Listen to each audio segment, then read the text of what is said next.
نضيء بنورنا الدنيا وننشر في الفضاء أملا ونعلي عزم همتنا فمن طلب العلا وصل. ہم ایک ایسی نسل تیار کرنا چاہتے ہیں جو اس دنیا میں اسلام کی صحیح صورت سامنے لائے, جو دنیا سے نفرتوں کو ختم کرے, جو دنیا میں محبتوں کو تقسیم کرے.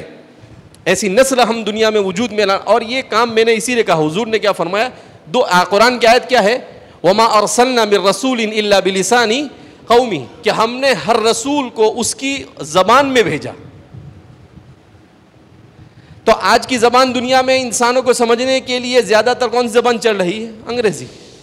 تو ہمارے لیے ضروری ہے کہ ہم وہ سیکھ کر اسی زبان میں اللہ کے آفاقی پیغام کو انسانیت تک پہنچائے.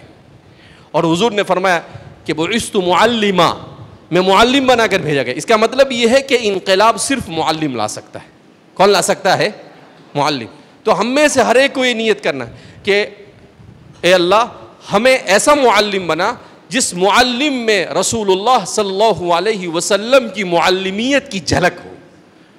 کیا ہو اس میں؟ معلمیت کی جھلک ہو. ایسا معلم بنا کہ جو معلم پوری, آپ جانتے ہیں حضور کی بعثت کے وقت دنیا کہاں تھی اور حضور کے آنے کے بعد دنیا کہاں پر آئی؟ کہاں پر شر ہی شر تھا اور کہاں پر کہا گیا خیر القرونی قرنی. تو پورے شر کو خیر سے بدل دیا. کس نے بدلا؟ ڈاکٹر نے بدلا, انجینئر نے بدلا, کس نے بدلا؟ معلم نے. بعثت معلما. اس لیے بہترین معلم بننے کی کوشش کریں. تو آپ کوشش کرتے ہیں نا؟